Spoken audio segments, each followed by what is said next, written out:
Hello guys, today I will be reviewing the 7258 Wookiee attack from LEGO Star Wars.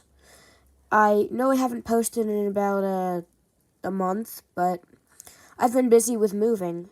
So I thought I'd do a video about one of the main things I'm interested in, LEGO. This Star Wars set originally retailed for $30 in the United States. Included 4 to 5 minifigures, and actually went through a design change on I believe the original run. It had different packaging than the other batches, I think. However, I'm not too exactly sure about it. I didn't really delve into it that much. And about the 4 to 5 minifigures, this is included a spider droid, which has a dome top and one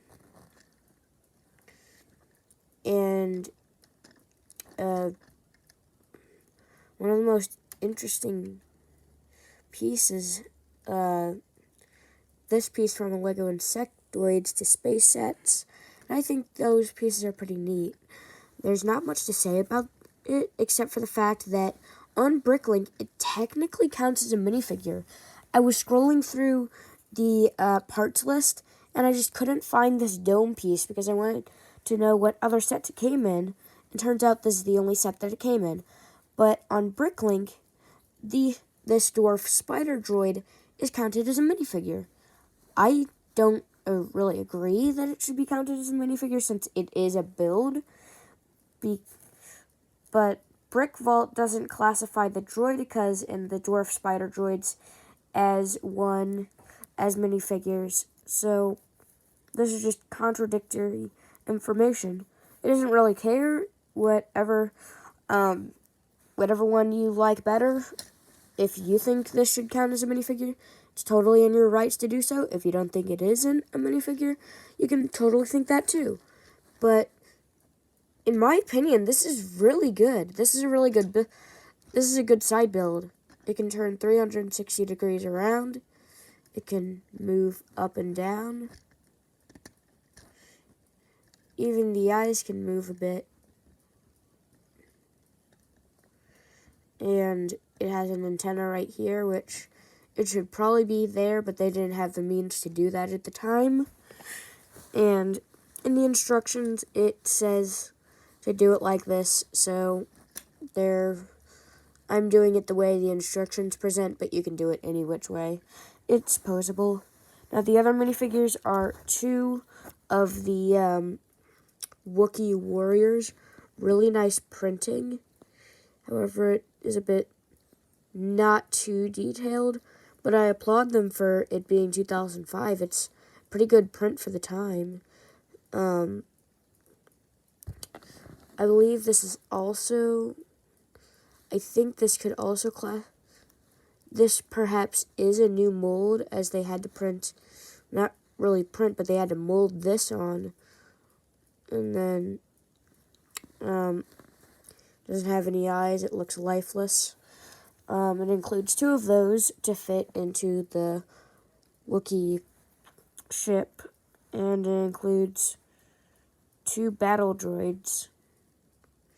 They're one of the earlier varieties. They have one of these older LEGO blasters, which I like quite a lot, since they didn't make any new molds at the time. They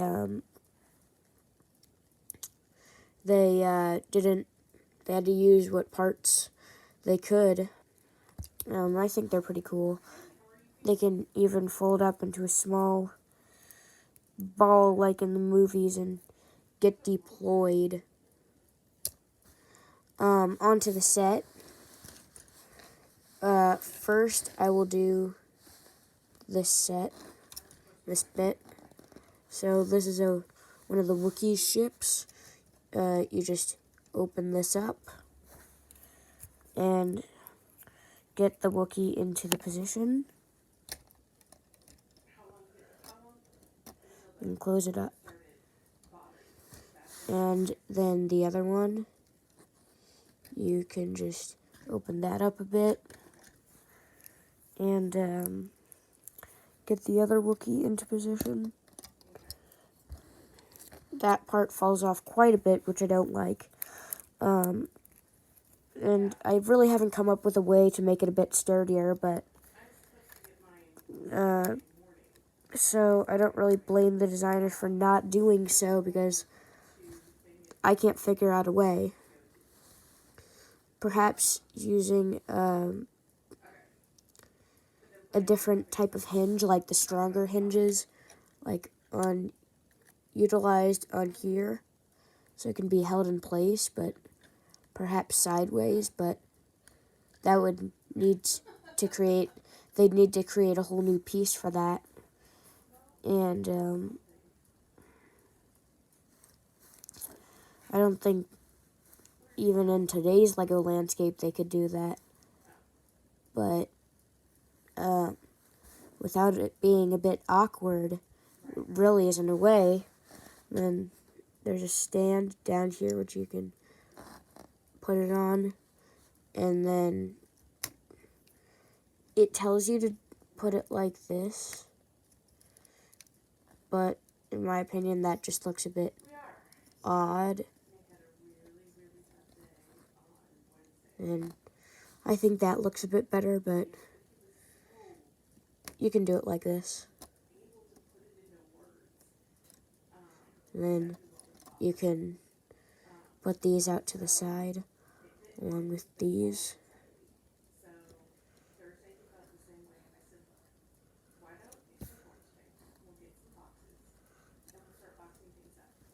So this is how it flies. And that looks pretty neat. You can just sort of drift across, and then you can blast the droids.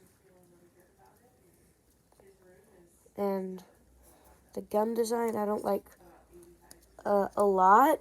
I feel like they should have maybe, well, I don't really know. For the time it's pretty good looking, but just wish there was something to hold on to. Like, of course, using that handle, but that would make for extending that, so that wouldn't be good. And then when it goes in for a landing, it just goes down like that. Now for the droid, which first off, the rolling function works amazingly, even better than some of the Ninjago sets. And then you just put it to the side, and then put your figure in here. So this figure isn't included with the set, however, it makes sense for it to be a pilot battle droid. So the pilot battle droid just plops on into there. Then it goes back in, and then that just closes up. It works amazingly. I'm not really sure why they chose orange, because in the movie it's not really orange, but it gives some nice, a bit more added color. And I like this color palette. It works surprisingly well. The eyes fall off incredibly easy, which I don't like. And this turret unfortunately can't move. It's just permanently facing slightly upwards. So that's a bit unfortunate, but I'm not even sure if it moves in the movies. But these turrets look pretty good. I applaud them. It's really good for the time. I would have expected something like this in, like, maybe 2015. The antennae fall off quite easily. Pretty much this whole general section right here is a bit, weak. So you end up having to do stuff like this. So it's a really good time to take a look at the structure of this. It really isn't the best structure, but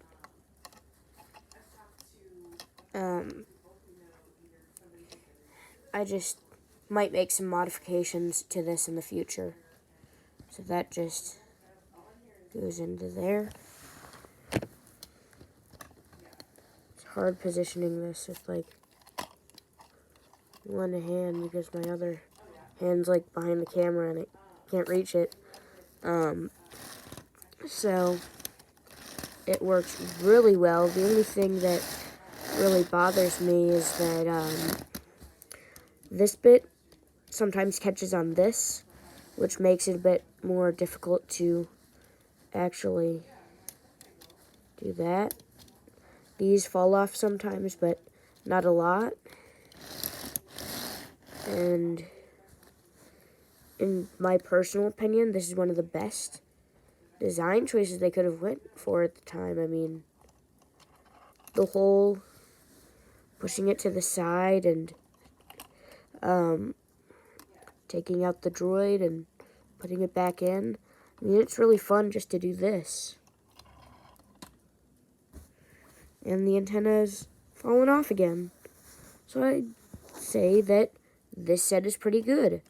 I personally bought this for $50 at the shop I go to.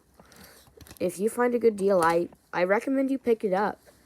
It's really good for play and really good for display too. So if you have it, it's a really good gift. I mean, in my opinion, it's one of the best LEGO Star Wars sets you could get. Unfortunately, it is discontinued, which means you can no longer get these in stores.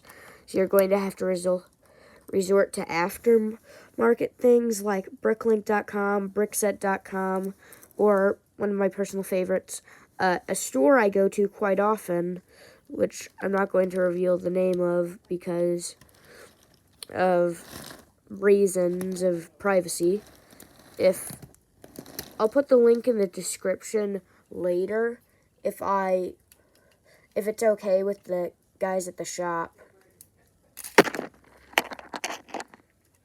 So I'd say this is a pretty good time to end the review.